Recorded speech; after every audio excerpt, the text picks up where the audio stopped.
우리는 지난주 하나님의 구원하심에는 변화를 수반한다. 하나님의 구원에는 변화하는 역사가 있다라는 내용을 우리가 이야기 나눴습니다. 구체적으로 그 야곱의 아들들의 변화된 모습을 확인했습니다. 창세기가 우리에게 주는 유익이 있습니다. 구원을 입체적으로 보여줍니다. 하나님께서 한 사람을 부르셔서 어떻게 변화시키는지, 그리고 그 가정마저도 어떻게 회복하시는지 우리에게 자세히 알려줍니다. 이런 겁니다. 신약은 이렇게 믿음에 대해서 이야기합니다. 아브라함은 바랄 수 없는 중에 믿었다고 얘기합니다. 하지만 창세기에서는 그 바랄 수 없는 중에 믿었다라는 것이 어떤 것인지 아브라함의 그 25년 어간의 그 삶을 통하여서 보여줍니다.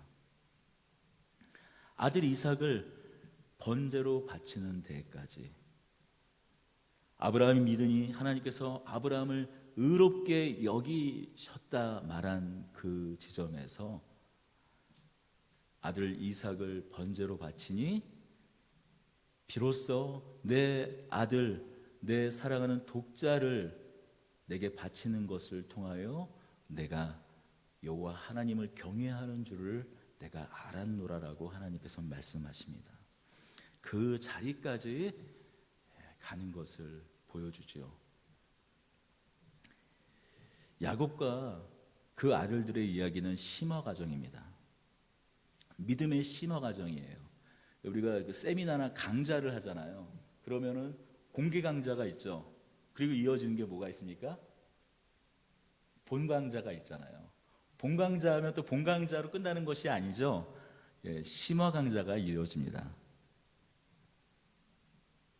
아브라함의 이야기가 비유가 적절한지 모르겠습니다만 공개 강좌였다면 야곱의 이야기는 본 강좌입니다. 그리고 야곱과 그 아들의 이야기는 심화 강좌예요. 아브라함의 이야기는 어떻습니까?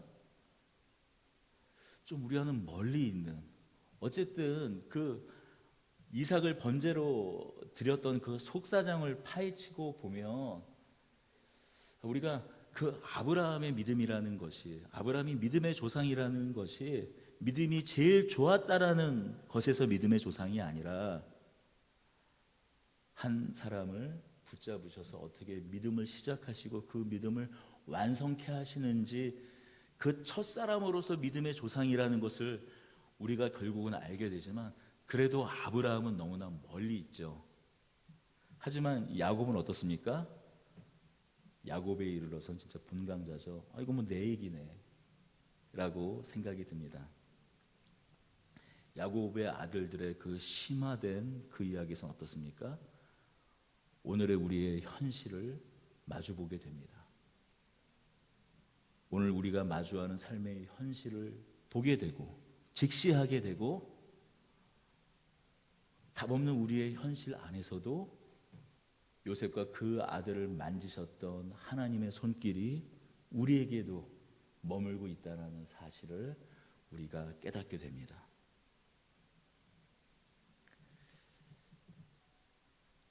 그렇습니다. 요셉과 그 아들들의 이야기에서는 하나님께서 어떻게 그 부르신 자들을 거룩하게 하시는지, 우리가 성화라고 하죠. 우리의 지난한 삶이 어떻게 하나님의 손길 안에서 거룩하게 되는지 우리는 알게 됩니다. 바로 우리의 삶이 하나님 그 이야기의 무대라는 사실을 우리는 깨닫게 되는 거죠. 이제 다시 좀 성경의 무대를 살펴보겠습니다. 유다는 그 아버지 야곱을 설득해서 다른 형제들을 이끌고 곡식을 사기 위해 다시 애굽으로 옵니다. 요셉은 자기 집에 그 형제들을 초대해서 환대하죠.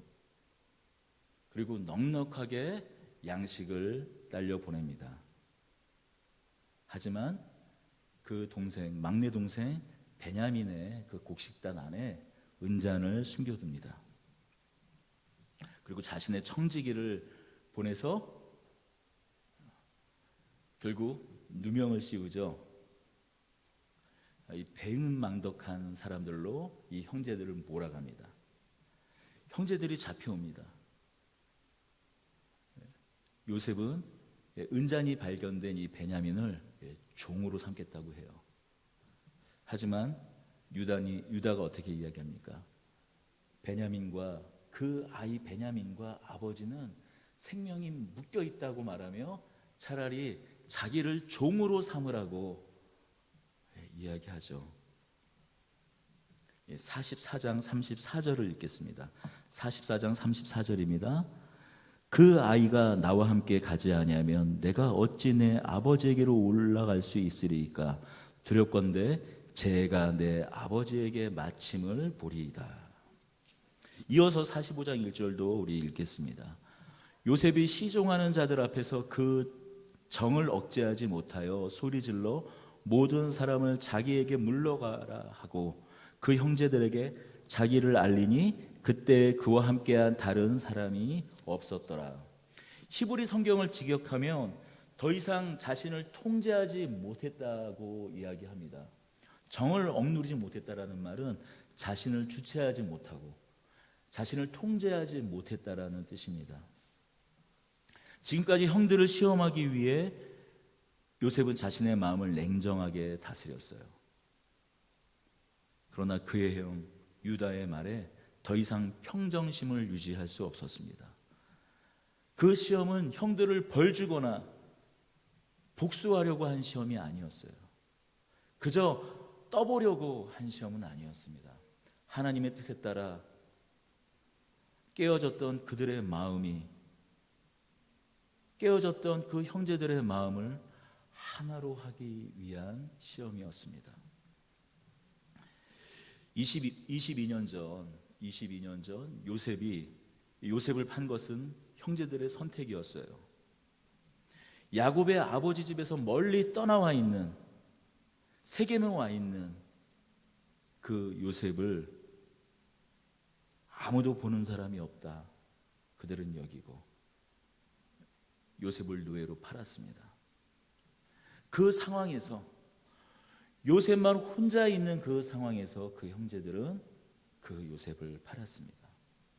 자기들만 입을 맞추면 되는 상황에서 형제들은 돌이킬 수 없는 죄를 저질렀습니다. 형들의 안부를 묻기 위해서, 형들의 안부를 확인하기 위해서 온 요셉을 팔았습니다. 지금 요셉의 집 앞에서 펼쳐지는 이 장면은 22년의 시간이 지나고 전혀 다른 상황인 것 같지만 사실은 같은 상황이에요. 무대의 장치가 바뀌었지만, 모든 배경이, 장면이 바뀌었지만 사실은 같은 상황입니다. 그 동생 베냐민만 넘기면 되는 상황인 거예요. 22년 전에 그 요셉만 없어지면, 그 요셉만 사라지면 모든 것이 해결되는 상황이었었다라면, 그들의 마음의 안위를, 그들의 마음의 평안을, 그들의 마음이 속 시원해지는데 그때 요셉만 없으면 됐다면, 지금은요, 요셉은 말하죠. 우리 모두가 종이 되겠습니다고 하지만, 아니, 베냐민만 내 종이 되면 된다. 요셉의 말대로 베냐민만 넘기면 되는 거예요. 그러면 그 형제들은 다 돌아갈 수 있었습니다. 유다와 그 나머지 10명의 형제들은 돌아갈 수 있는 거예요.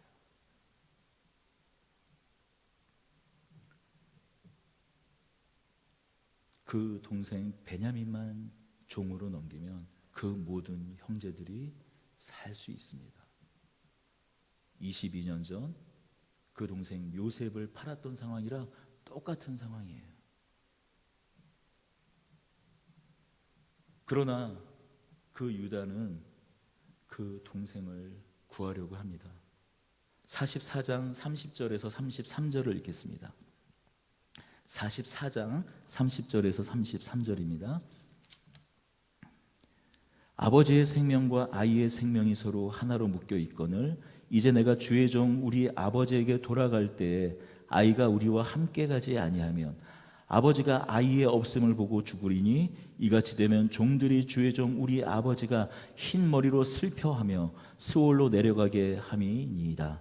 주의 종이 내 아버지에게 아이를 담보하기를 내가 이를 아버지께로 데리고 돌아오지 아니하면 영영이 아버지께 죄짐을 지리라 하였사오니 이제 주의 종으로 그 아이를 대신하여 머물러 있어 내 주의 종이 되게 하시고 그 아이는 그의 형제들과 함께 올려 보내소서.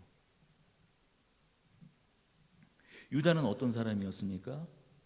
자신에게 일어나는 안 좋은 일들을, 그 모든 안 좋은 일들의 책임을 다른 사람에게 떠넘기는 사람이었어요. 자신의 책임을 전가하는 사람이었습니다. 바로 그 37장 요셉을 팔고 나서 이어지는 대목이 38장의 내용 아닙니까? 요셉이 유다가 어떤 사람인지 잘 보여주고 있어요. 자신의 아들 둘이 그들의 죄로 말미암아 죽었음에도 불구하고 그 며느리 다말에게 그 책임을 떠넘기고 쫓아버립니다. 하지만 오늘 우리가 읽은 이 본문에서 확인되는 사실은 무엇입니까? 동생 베냐민 대신 자신이 종이 되겠다고 합니다. 이런 유다의 근본적인 변화는 4장 16절에서도 잘 드러납니다. 4장 16절 읽겠습니다. 유다가 말하되 우리가 내 주께 무슨 말을 하리이까? 무슨 설명을 하려오리까? 우리가 어떻게 주의 정직함을 나타내리이까? 하나님이 종들의 죄악을 찾아내셨으니 우리와 이 잔이 발견된 자가 다 내 주의 노예가 되겠나이다. 다시 읽을까요? 유다가 말하되 우리가 내 주께 무슨 말을 하오리까? 무슨 설명을 하오리까? 우리가 어떻게 우리의 정직함을 나타내리이까? 하나님이 종들의 죄악을 찾아내셨으니 우리와 이 잔이 발견된 자가 다 내 주의 노예가 되겠나이다. 구약학자 브루스 윌키는 자신의 창세기 주석에서 이렇게 이야기합니다. 회개에 있어서 자백은 자신의 죄를 인정하고 그 죄를 징벌하는 하나님의 권리를 받아들임으로써 하나님께 영광을 돌리는 것을 의미한다. 유다로 대표되는 형제들은 두 조건을 모두 충족한다. 그렇습니다. 회개는 구체적인 행동을 수반한다라는 거예요. 자백을 수반한다라는 거예요. 그래서 하나님이 살아계심을 인정한다라는 겁니다. 그것이 곧 하나님의 영광으로 나아가는 길이라고 브루스 윌키는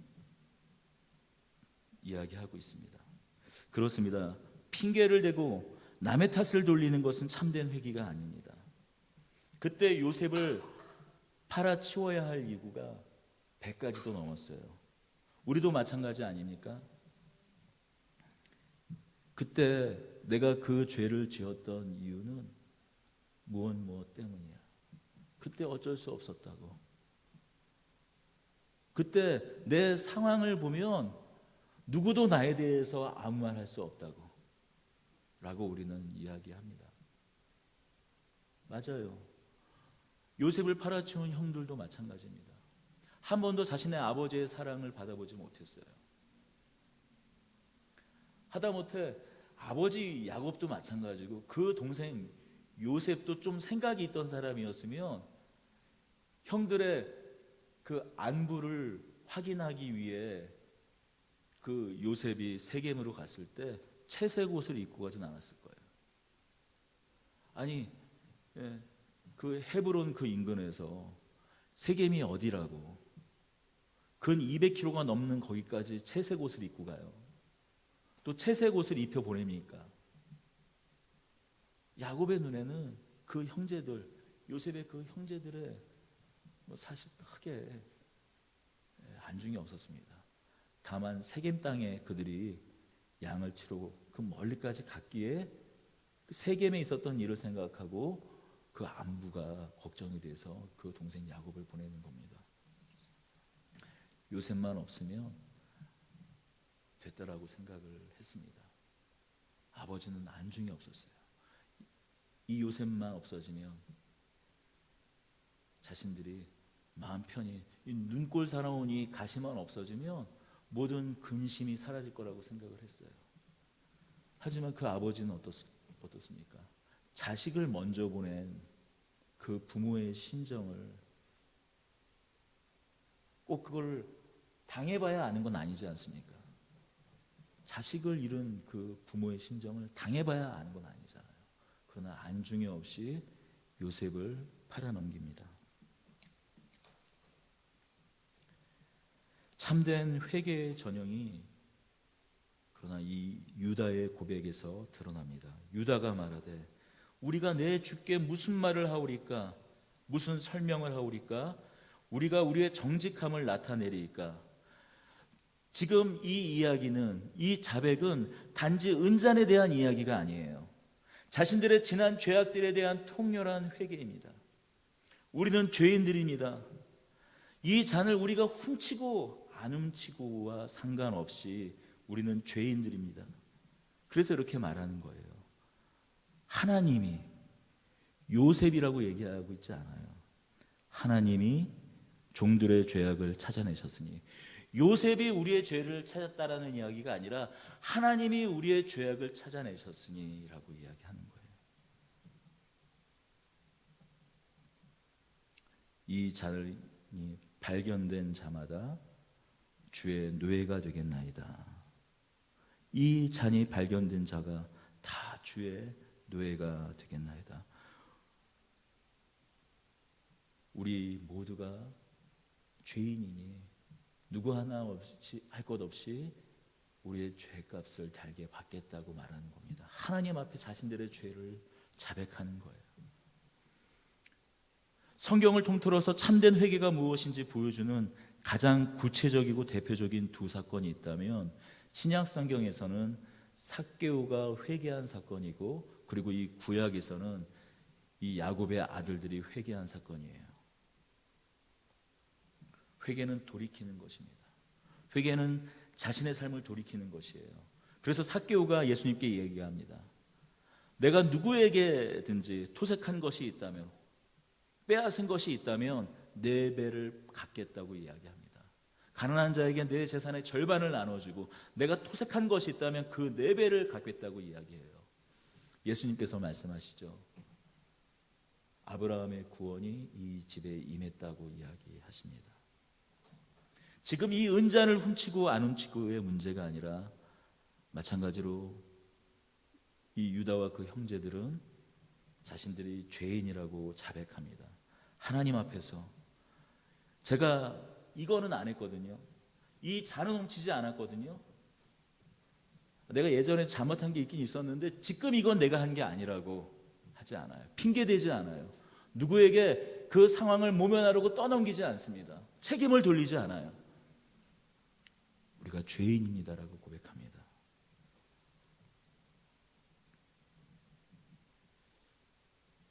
하지만 이 유다의 자백과 이 회개도 회개지만 우리는 이 유다의 이 회개 안에서, 유다의 이 자백 안에서 유다의 사랑과 회복이 일어났음을 더 주목해서 봐야 합니다. 44장에서 가장 많이 등장하는 단어가 있습니다. 제가 17절부터 좀 빠르게 읽겠습니다.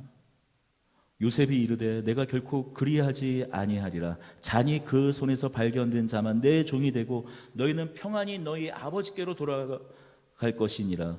유다가 그에게서 가까이 가서 이르되 내 주여 원하건대 당신의 종에게 내 주의 귀에 한 말씀을 아뢰게 하소서. 주의 종에게 노하지 마소서. 주는 바로와 같으심이니이다. 이전에 내 주께서 종들에게 물으시되 너희는 아버지가 있느냐 아우가 있느냐 하시기에 우리가 내 주에게 아뢰되 우리에게 아버지가 있으니 누이니요 또 그가 노년에 얻은 아들 청년이 있으니 그의 형은 죽고 그의 어머니가 남긴 것은 그뿐이므로 그의 아버지가 그를 사랑하나이다 하였더니 주께서 또 종들에게 이르시되 그를 내게로 데리고 내려와서 내가 그를 보게 하라 하시기로 우리가 또 주께 말씀드리기를 그 아이는 그의 아버지를 떠나지 못할지니 떠나면 그의 아버지가 죽겠나이다. 34절 마지막으로 읽겠습니다. 그 아이가 나와 함께 가지 아니하면 내가 어찌 내 아버지에게로 돌아갈 수 있으리까? 두렵건대 제가 내 아버지께로 마침을 보리이다. 숨이 차서 중간에 좀 건너뛰었습니다. 제일 많이 등장하는 단어가 뭡니까? 제가 일부러 살짝 악센트를 넣어서 읽긴 했습니다만 아버지라는 단어예요. 거의 매절 아버지가 등장합니다. 유다와 그 형제들에게는 아버지의 모습은 그저 자기 자신과 요셉밖에 몰랐던 사람이었어요. 바뀐 것은 없습니다. 요셉이 이제 베냐민으로 바뀐 것이에요. 하지만 유다는 그 아버지를 이해합니다. 그 아버지를 사랑하는 사람이 돼요. 요셉을 팔았을 때는 그 아버지 야곱이 어떤 충격을 받을지는 생각하지 않았어요. 생각할 필요도 없었어요. 그들 마음 가운데 아버지는 없는 사람이었습니다.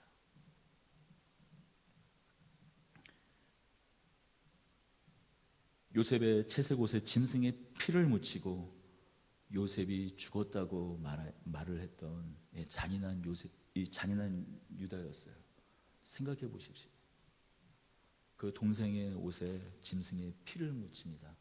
그리고 그 옷을 아버지에게로 갖고 와요. 아버지 야곱에로 갖고 와요. 그리고 그것을 보여줍니다. 짐승들에게 물려 죽었다고. 뼈 조각 하나 찾을 수 없었다고 하면서 피 묻은 그 요셉의 옷을 보여줘요. 얼마나 잔인한 사람들입니까? 그런데 그런 유다가 지금 계속 그의 입술을 통해서 계속 이야기하고 있는 한 가지는 아버지, 아버지, 아버지입니다. 그 아이가 내 아버지 야곱과 우리의 아버지 야곱과 생명이 하나로 묶였다고 이야기해요.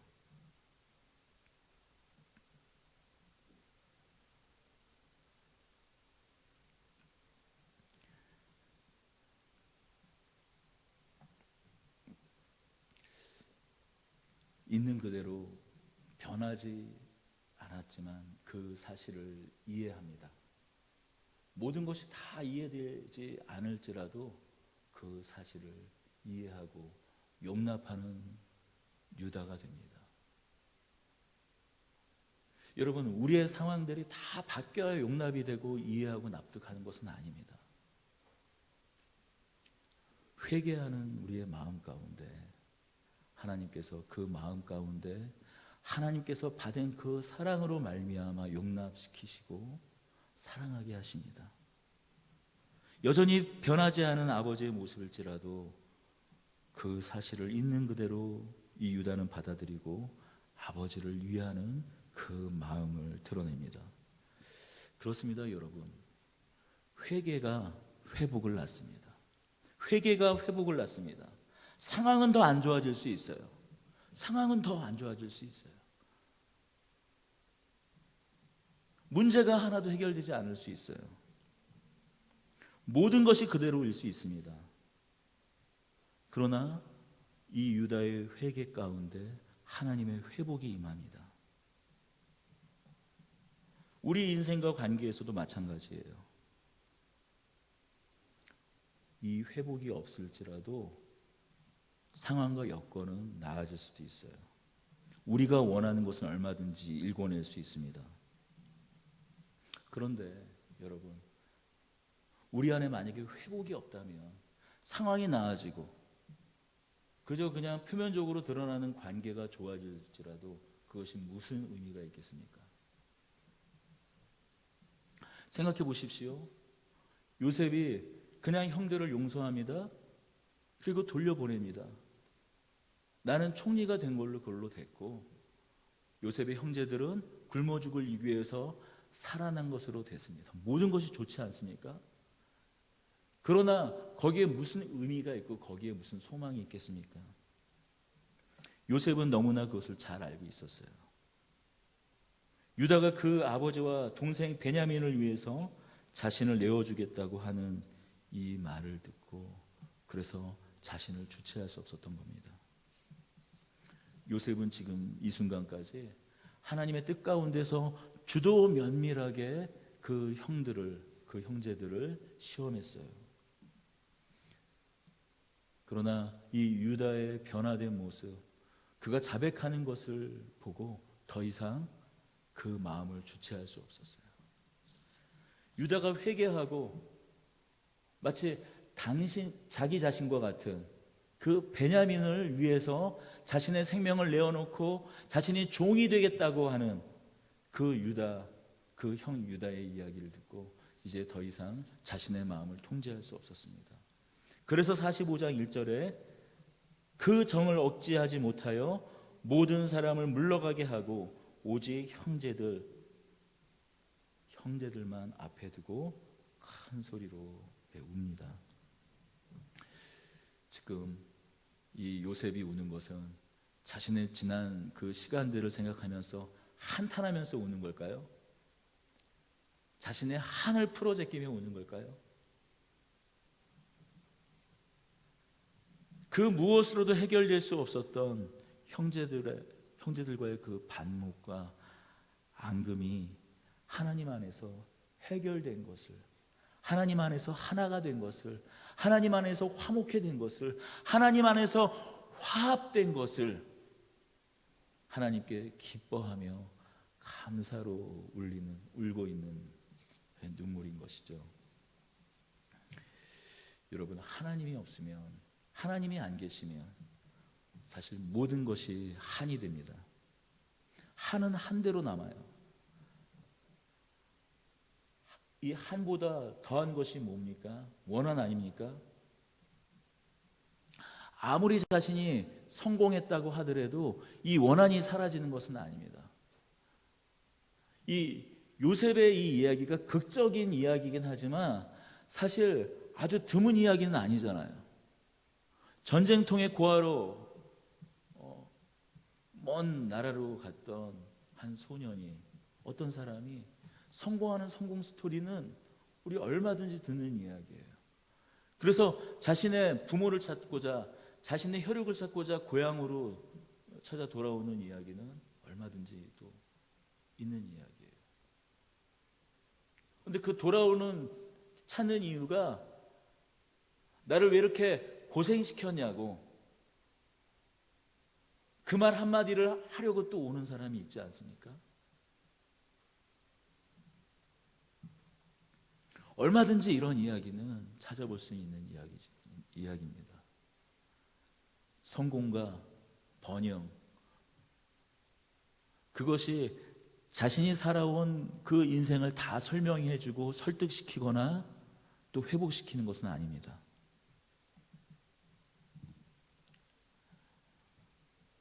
오해와 배신, 고난이 새겨놓은 한은 오롯이 그 사람의 내면에 남습니다.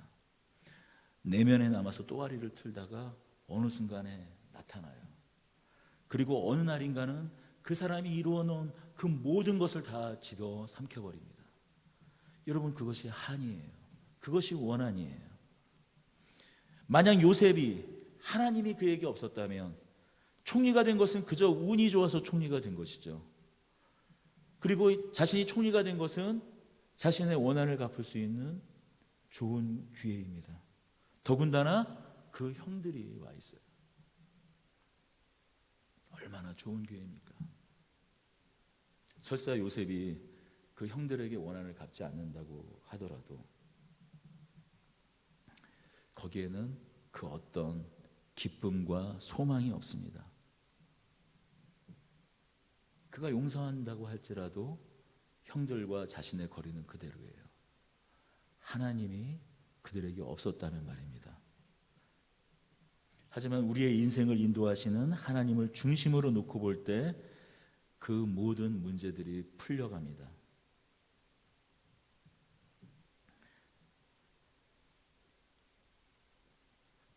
자신의 인생을 만지시는 하나님을 우리가 만나게 될 때 도저히 설명이 되지 않는 우리 안에 풀릴 수 없는 응어리들이, 한이, 원망들이 눈 녹듯이 풀려갑니다. 우리 인생이 전능자 하나님 앞에 붙들린 것을 알게 될 때 도무지 해결될 수 없는 우리 인생의 한숨과 한탄이 주님을 향한 감탄으로 바뀌게 됩니다. 여러분, 우리가 하나님을 전능자 하나님이라고 고백합니다. 아브라함도 야곱도 하나님을 전능자 하나님이라고 고백해요. 우리가 하나님을 전능자라고 고백하는 것은 다만 하나님께서는 못하시는 일이 없다라는 의미로서의 전능자가 아닙니다. 하나님은 못하는 일이 없다. 하나님은 기적의 하나님이다. 사람이 못하는 일을 하나님은 하실 수 있다. 하나님은 모든 능력을 가지고 계신다. 다만 그 정도의 이야기가 아니에요. 하나님을 대적하는 그 어떤 것들의 뜻과 계획과 의지를 동원해서 하나님을 대적하더라도 하나님은 그의 기쁘신 뜻에 따라 그의 일을 반드시 행하신다라는 거예요. 하나님은 그냥 갑자기 그냥 뿅하게 뿅망치처럼 아무거나 그의 권능을 휘둘르면 뭐든지 다 하실 수 있다라는 그런 의미로서의 전능자가 아니라, 물론 하나님은 그 모든 것을 다 하실 수 있죠. 하나님께 불가능한 일이 없으시죠. 하지만 성경에서 하나님을 전능자라고 할 때는 하나님은 그의 자유로운 그의 기쁘신 뜻과 의지와 계획에 따라 그가 하시고자 하시는, 그가 이루고자 하시는 일을 다 하실 수 있다라는 의미에서의 전능자입니다. 그래서 이 요셉은 이 5절과 같이 말하는 겁니다. 당신들이 나를 이곳에 팔았다고 해서 근심하지 마소서, 한탄하지 마소서. 하나님이 생명을 구원하시려고 나를 당신들보다 먼저 보내셨나이다. 이 말은 모든 것이 다 잘 되었으니, 모든 것이 다 잘 됐으니까 형들이 죄가 없다라는 말이 아니에요. 결과가 좋으니 그 과정에 있었던 모든 것이 다 괜찮다라는, 아무 문제가 없다라는 그런 이야기가 아닙니다. 형제들이 죄를 짓지 않았다면, 형제들이 요셉을 팔지 않았다면 요셉이 총리가 되는 일은 없었을 테니 그것으로 그 형제들의 죄가 정당화되는 것도 아닙니다. 그렇다면 이 요셉이 하는 이 이야기, 당신들이 나를 이곳에 팔았다고 해서 근심하지 마소서, 한탄하지 마소서. 하나님이 생명을 구원하시려고 나를 당신들보다 먼저 보내셨나이다. 이 말은 무슨 뜻일까요? 형제들은 그들의 뜻과 계획과 의지에 따라서 이 모든 일을 저질렀지만 하나님은 하나님의 자유로운 그의 뜻과 계획과 의지에 따라서 오히려 이 악마저도, 이 악함마저도 사용하셔서 사망에서 생명의 구원을 이루셨다라는 말씀입니다. 생명을 구원케 하셨을 뿐만이 아니라 모든 것을 다 회복케 하셨다라는 요셉의 신앙 고백입니다. 바로 이 고백이 아브라함이, 야곱이, 요셉이 말하는 전능자 하나님에 대한 그들의 고백입니다. 그래서 사도 바울은 에베소서 1장 10절에서 11절에서 에베소서 1장 11절에서 이렇게 말합니다.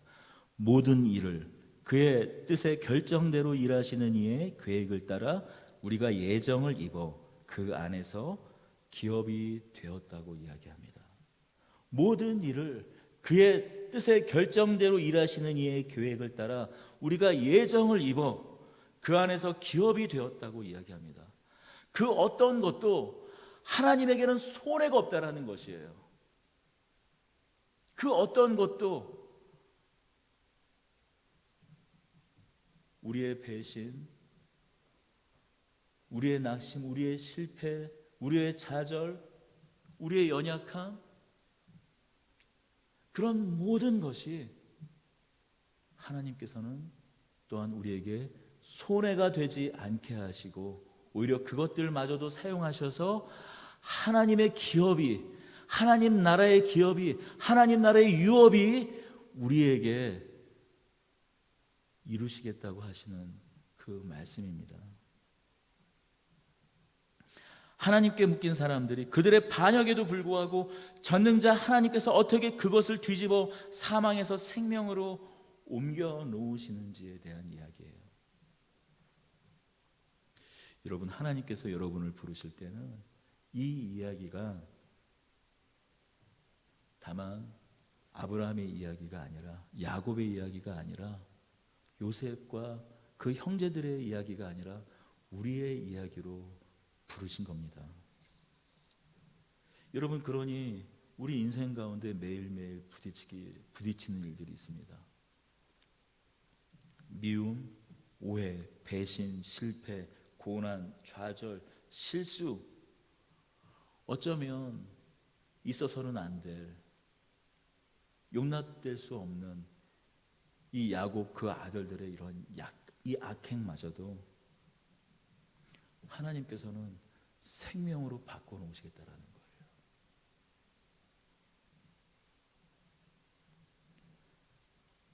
여러분, 이 이야기로 우리를 부르셨다라는 거예요.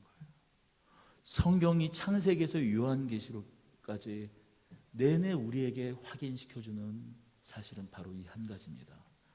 손해가 되지 않게 하겠다. 결코 자포가지 않게 하겠다.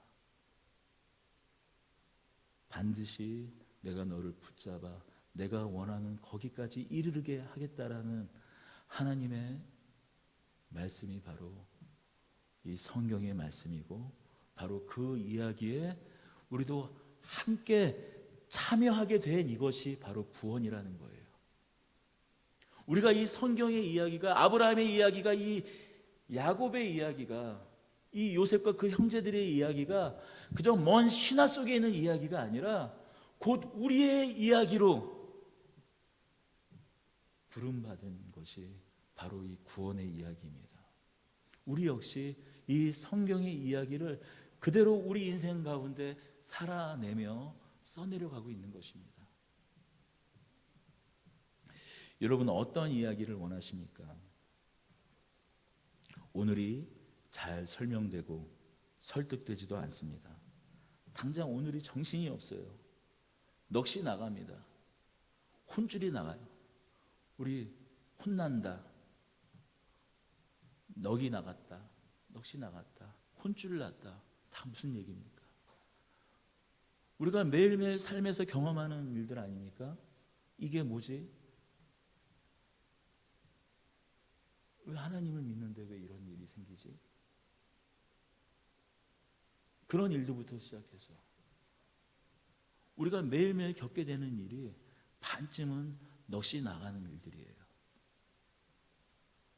요셉이 그랬습니다. 이게 뭔가 넋이 나가고 혼이 떠나가는 것 같은 20년이었어요. 이제 형들을 만난 22년입니다. 그러나 고백합니다. 당신들이 나를 이곳에 팔았다고 해서 근심하지 마소서, 한탄하지 마소서. 하나님이 생명을 구원하시려고 나를 당신들보다 먼저 보내셨나이다. 여러분, 오늘 이 말씀을 잊지 마십시오. 하나님께서 우리를 부르신 이상 우리 인생의 이야기도 여기에 묵혔다라는 이 사실을 여러분 잊지 마시기 바랍니다. 오늘 여러분이 겪고 있는 오늘의 모든 일들이 하나님 안에서 일어나는 일이라는 것을 우리가 오늘 이 말씀을 통해서 확인하고 여기에 소망을 얻고 주님께 나아가는 저와 여러분들이 되기를 원합니다.